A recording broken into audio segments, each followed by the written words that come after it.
Raised. Well, good afternoon. Thanks for everyone for being here, and thank you for the kind invitation to join you today. To our elected leadership, thank you for being here. To Mrs. Wallen, it's a pleasure to meet you and to hear about your husband's great accomplishments throughout his life. To the many veterans that are here, I am proud that so many of you can still wear your uniforms and look as good as you do. So, of course, our purpose today is we're here to acknowledge all veterans, and I think there are a number of ways that and means that we could have served.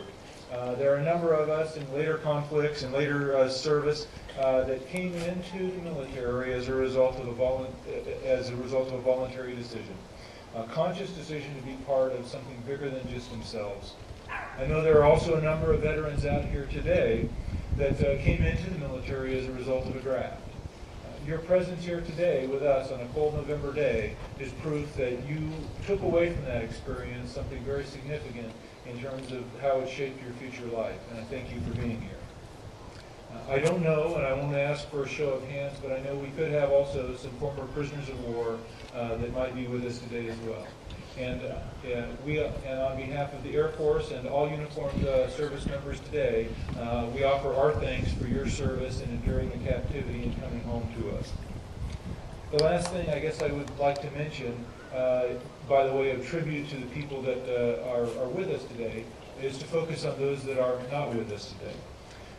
I'd like everyone to take a moment to reflect on the 84,000 missing U.S. servicemen and women, and let you know that the United States of America remains committed to the fullest possible accounting of their whereabouts and returning them home to the best of our ability and within our resources. So I thank all of you veterans in whatever capacity you serve, to include all of those that are not with us today, for their service. So thank you very much for that. I do want to take just a moment to talk about the contributions of Hill Air Force Base's people in the current fight. We deploy significant numbers of people and put them in harm's way in Iraq and Afghanistan. This year alone, we've sent 1,800 people out from the base to serve. We currently have over 500 Hill Air Force Base airmen, that's active duty reserve and guard members that are deployed in harm's way doing our business. We send them out in large groups like the 4th Fighter Squadron, currently in the second of a 6-month deployment stationed in Afghanistan, but we also send small groups out. Most recently, we returned home our Security Forces Squadron Commander from a 6-month tour in Kandahar.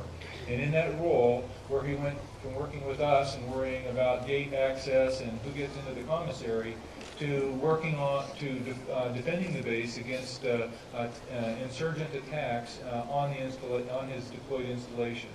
So we send people from the very seemingly benign environment of Hill Air Force Base into some of the most challenging environments that we could ever expect to put an airman in. And we do that routinely, and we currently have 500 of them out that we'd like you to keep in your thoughts and prayers on this Veterans Day. Finally, as a closing comment, and just to speak of my service in the Air Force, we currently have 39,000 airmen that are deployed in 260 locations around the world.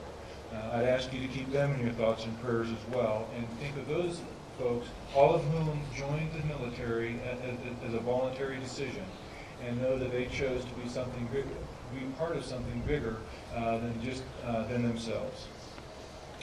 Last thing I would like to say before I turn it over to our other distinguished speakers is God bless all of our veterans, and God bless the United States of America. Thank you.